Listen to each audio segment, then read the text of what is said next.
네, 안희정 전 충남지사의 성폭력 혐의 사건 무죄 판결에 분노한 시민들이 대규모 집회를 열고 사법부와 수사기관을 규탄했습니다. 이번 판결로 성갈등이 더욱 심화되는 모습입니다. 전문가와 자세한 소식 짚어보겠습니다. 전지현 변호사입니다. 어서 오세요. 안녕하세요. 네, 지금 안 전 지사의 성폭행 무죄 판결 이후에 이제 후폭풍이 상당히 거센 상황인데 여성 참석자뿐만 아니라 집회에 남성 참석자도 적지 않았다고 합니다. 그만큼 굉장히 뜨거운 것 같은데 어떻게 보십니까? 여기 집회에서 주장하고 있는 게 이제 안희정뿐만 아니라 사법부도 유죄라는 거잖아요. 그래서 예. 사법부 판단은 잘못됐다 이렇게 주장을 하고 있는데 안희정 지사 판단 이후에 이렇게 후폭풍이 거세지고 있는 이유는 이해가 가요. 일단 직장 내나 아니면 사회생활을 하면서 여성분들의 경우에 알게 모르게 이렇게 성범죄에 노출되는 경우들이 상당히 많아요. 예. 그런데 성범죄 피해자에 대한 사회적인 시선이라든지 직장 내부의 업무상 위력 관계 때문에 솔직하게 말할 수 없는 여기는 상당한 용기가 필요한 그런 면이 있었거든요. 네. 근데 어쨌든 이제 미투 폭로가 이어지고 이 사건이 미투 폭로의 1호 판결이 될 수 있는데 이 사건이 무죄로 끝남으로 인해서 향후 어떤 미투 폭로에 찬물을 끼얹는 게 아닌가 이런 우려 때문에 이렇게 후폭풍이 거세진다고 봅니다. 그런데 저는 이 사실상의 어떤 그런 문제하고 법리적인 판단은 구별돼야 된다고 보는데 예. 사실 판결문을 보기 전까지 언론만 가지고 우리가 정확하게 김지은 씨가 어떤 진술을 했는지 모르니까 이 사건의 결과를 예단하기는 어려웠어요. 그리고 판결문을 보면은 재판부도 상당히 고민을 하고 부담을 느꼈던 흔적이 보이거든요. 예를 들어서 피해자의 경우에 어떤 심적인 그루밍 상태가 있었는지를 본다든지 아니면 외국의 입법례를 찾아본다든지 하는 것들을 보면은 재판부도 또 감정 증인도 이번에는 또 채택을 했단 말이에요. 네. 이례적으로. 그런 것들을 보면 재판부도 상당한 부담을 느꼈던 거는 같은데 그런데 이 판결문들을 읽어보면은 이 사건의 경우에 사실상 증거는 피해자의 진술밖에 없었어요. 그런데 중요한 증거가 될 수 있는 텔레그램을 마포 오피스텔 사건 이후에 삭제를 한다든지 아니면은 뭐 객실 예약권도 있었고 스위스 출장 갔을 때 지인에게 피해 사실을 토로했다고 하면서도 이런 토로 사실의 그 피해자들이 주장하는 것과 통화 내역과 일치하지 않는 부분들이 있었거든요. 네. 그래서 지금 재판부는 이렇게밖에 판단을 할 수 없었던 것으로 보입니다. 그리고 또 이 집회에서 나오는 게 재판부가 위력의 범위를 너무 좁게 해석한 것이 아니냐 지금 이런 얘기들이 나오고 있는데 예. 제가 볼 때는 위력의 범위를 좁게 해석했다기보다는 위력과 간음 사이의 인과관계 여부를 이제 들여다봐야 되는데 거기에서 증거가 부족했던 것으로 보이고 네. 또 하나 나오고 있는 얘기가 예. 직장 상사와 이런 일이 있고 나서 순두부찌개 식당을 알아보고 와인바에 가는 거는 어쩔 수 없는 상황이었는데도 불구하고 그 책임을 너무 여성의 탓으로만 돌리는 게 아니냐 이런 얘기들이 나오고 있는데 네. 그런데 이것들은 재판부가 판단한 여러 가지 어떤 정황 중에 일부고 단지 이것만 가지고 무죄다 이렇게 결론을 낸 건 아니거든요. 예. 그렇기 때문에 이런 부분들을 좀 유의해서 봐주셨으면 좋겠습니다. 예. 네, 이 김지은 전 충남도 정무비서는 사실 입장문을 통해서 죽어야 미투로 인정이 된다면 죽어야 하나 생각도 했다. 왜 내게는 묻고 안희정에게는 안 묻냐며 좀 이번 판결에 대해서 재판부를 향해서 좀 날선 비판을 쏟아내기도 했죠. 아니, 그 피해자에게 중점적으로 묻는 거는 그건 당연해요. 그렇죠. 형사재판의 경우에는 기본적으로 검사가 입증을 해야 되고 예. 1%의 무죄 가능성이라도 있으면은 피고인에게 유죄를 선고할 수 없습니다. 그게 바로 무죄 추정 원칙이라는 거거든요. 네. 근데 이 사건의 경우에 지금 증거가 사실상 김지은 씨의 진술밖에 없었다는 거잖아요. 그래서 그 신빙성, 일관되고 구체적인지 이게 상식적으로 판단해서 이해할 수 있는지를 보기 위해서 재판부는 김지은 씨에게 주도적으로 물었던 거고 안희정 지사의 경우에 합의에 의한 간음이다. 그걸 주장했던 거는 맞는데 사실 거기에 대한 증거도 없어요. 그런데 이 사건에서의 쟁점은 위력으로 간음을 행사했나지 합의에 의한 간음이 있었는지가 아니거든요. 이게 그러니까 위력으로 간음했는지 합의에 의해 간음했는지 동전의 앞뒷면이 아니다. 이렇게 판단하실 수도 있겠지만은 예. 형사 사건이라는 거는 기본적으로 검사가 구속요건 체계에 부합하는 공소 사실을 기소를 해가지고는 이것들이 지금 구속요건 체계에 부합하는 어떤 증거가 있는지를 판단하는 거거든요. 재판부가 여기에서 더 나가서 안희정 지사가 합의라고 했는데 이 말이 맞는지 여기까지 판단할 필요는 없는 거예요. 그래서 이번에 그 판결 선고문의 뒤에서도 설령 피해자의 진정한 내심의 의사에 반하는 사정이 있었다고 하더라도 현행 성범죄 체계하에서 이러한 사정만으로 처벌할 수는 없다 이렇게 밝혔거든요. 예. 이러한 점에서 김지은 씨에게 집중적으로 질문을 했다 이렇게 보시면 되겠습니다. 네. 네. 최근에 이제 홍대 몰카 사건 피의자인 여성에게 실형이 선고된 것과 또 안 지사에게 이번 판결이 된 것, 또 이렇게 연달아서 여성계 입장과 좀 상반되는 결과가 나오면서 집회로까지 이어진 것 같은데 지금 성 갈등이 이렇게 되면 극단으로 치닫는 것 아니냐라는 우려도 나오고 있는 상황에서 좀 이 상황을 좀 어떻게 해결을 하면 좋을까요? 이 문제를 해결을 해야 되겠죠. 근데 사실 사회적인 여성의 지위가 많이 높아졌다고 하지만 예. 그건 일부 여성의 경우에 한정돼 가지고는 뭐 몇몇 여성들의 인류대학에 많이 갔다, 전문직 여성이 늘어났다 이런 지표만 가지고 판단할 수 있는 건 아니고 사회의 전체적인 젠더적 감수성이 어떤지, 여성의 인권이 잘 보호되는지 이런 것들을 두루 봐야 되는데 아직 우리나라의 경우에 이런 제도적 법적 장치가 미비한 거는 맞아요. 네. 근데 몰카범 같은 경우에도 이번에 홍대 몰카범 사건의 경우에 실형이 난 거를 변론으로 하고 여성의 경우에 이렇게 몰카범들의 그런 몰카 촬영에 노출된다는 게 어제 오늘 지적되어 온 문제가 아니에요. 그런데도 사실 이게 몇 년 동안 너무 수사기관에서 미온적인 것이 아니냐 이런 생각이 들 정도로 방치된 것이 맞거든요.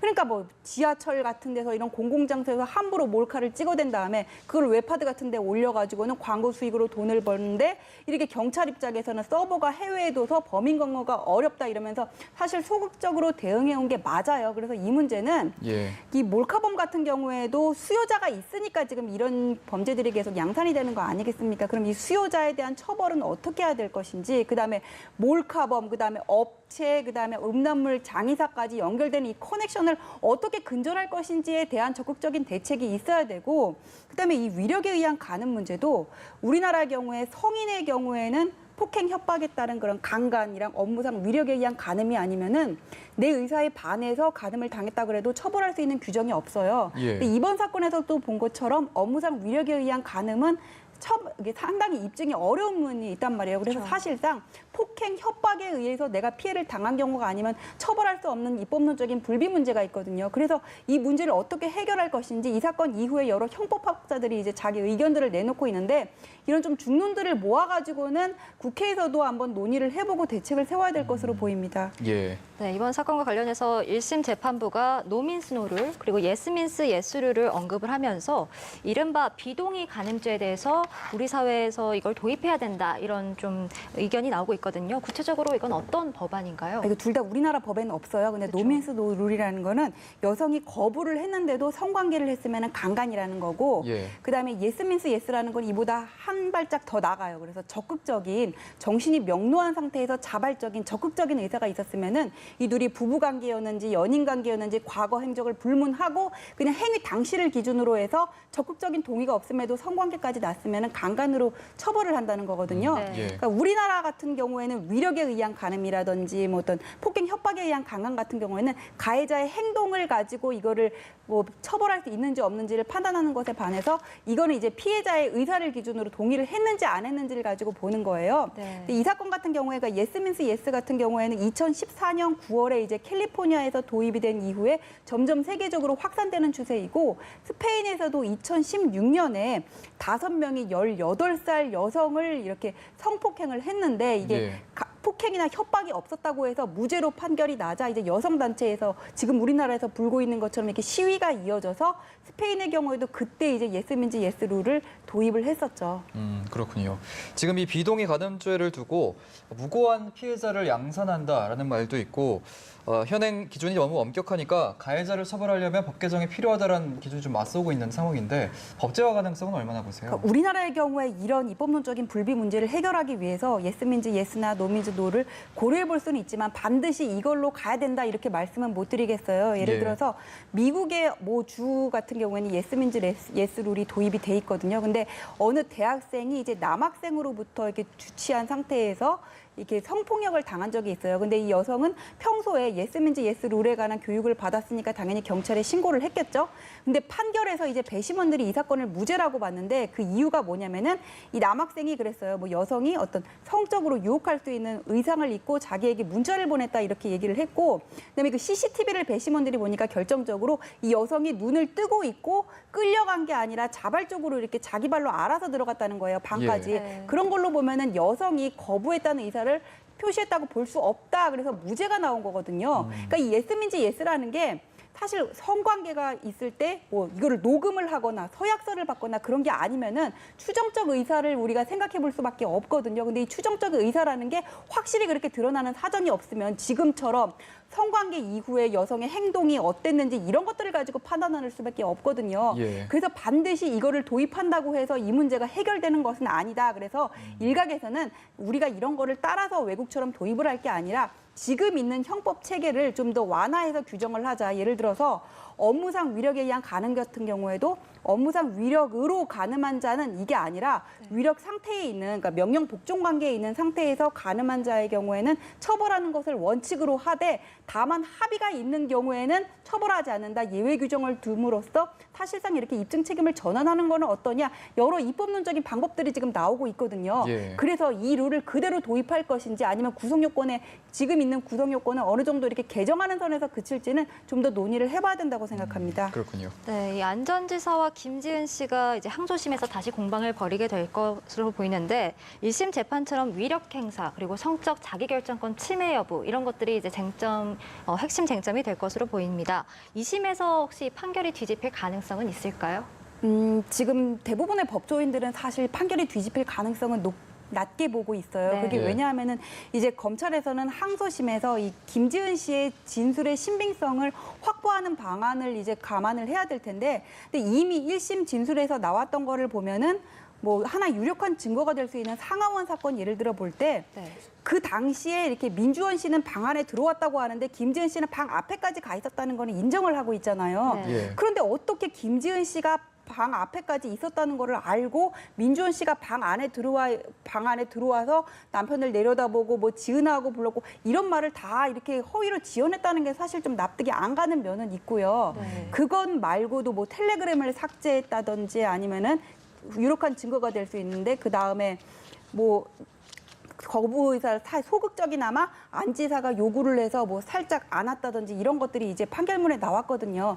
이런 것들을 볼 때 이 진술을 가지고 검찰이 어떻게 신빙성을 확보할 수 있는지 그게 좀 의문이에요. 그래서 이게 새로운 증거가 나타나지 않는 한 항소심에서 항소심의 판단이 뒤집어지기는 어렵다고 보는데 이 새로운 증거라는 게 지금 와서 이게 나올 수가 있을지, 만약에 그런 게 나올 수 있다면은 이미 1심에서 제출하지 않았을 것이냐 지금 그런 얘기들이 있습니다. 예, 알겠습니다. 항소심 결과는 지켜봐야 될 것 같습니다. 이제 다른 사건인데요. 실적 점검을 앞두고 스트레스를 받다가 보이스피싱 사기까지 당하고 스스로 목숨을 끊은 영업사원에 대해서 법원이 업무상 재해를 인정을 했습니다. 이거 어떤 내용인가요? 참 안타까운 내용인데 이 모 씨가, 이분을 A 씨라고 할게요. 이 A 씨가 모 음료회사 지점에서 10년 동안 이제 영업을 담당해 오고 있었어요. 그런데 예. 본사에서 월말 목표치에 대한 월말 목표치 달성에 대한 압박이 너무 심한 거예요. 그래서 이분이 실제 음료가 팔리지 않았음에도 불구하고 팔린 것처럼 허위로 서류를 작성을 하고요. 이제 미수금으로 기입을 해놓고 나중에 이거를 도매업체에 덤핑으로 넘긴 다음에 그 차액은 본인이 지인한테서 빌리거나 아니면 업체에서 금융기관에서 대출을 받거나 해가지고 채워넣었던 거예요. 근데 한 번은 이분이 이제 대부업체에서 돈을 받아가지고는 바로 이제 입금을 했는데, 예. 그러니까 판매 대금이 들어와가지고 대부업체에서 이제 빌린 돈으로 이제 대금을 입금을 했는데 나중에 판매업체에서 또 이제 돈이 들어오니까는 이거를 또 이게 이중으로 입금을 했어요. 대부업체에 예. 금융기관에, 그러니까 대부업체에서 돈을 받아가지고 금융기관에 입금을 한 거죠. 이제 이중으로 입금을 하니까는 나중에 내가 이중으로 이걸 입금을 했다 말을 해가지고는 돌려받기는 했는데 나중에 또 이 대부업체 명의로 보이스피싱범이 전화를 하니까는 이분이 이제 정신이 혼미해진 상태에서 정신이 없었던 거죠. 또 입금을 했던 거예요. 예. 그래서 그 충격으로 내가 지금 이렇게 압박을 받고 있는데도 사기까지 당했다 해서 스스로 목숨을 끊은 사건이에요. 그래서 유족들이 근로복지공단에 이제 유족급여를 신청을 했는데 네. 근로복지공단에서는 이건 업무상 재해가 아니다 이렇게 봤는데 재판부에서는 이런 일련의 상태가 본사에서 이런 업무상 그 판매 실적에 대한 압박 때문에 이루어졌던 것이 아니냐. 그래서 넓게 봐서 이건 업무상 재해다, 업무 관련성이 있다 이렇게 인정한 사건입니다. 예, 네. 알겠습니다. 오늘 말씀 여기까지 듣도록 하겠습니다. 전지현 변호사였습니다. 고맙습니다. 고맙습니다.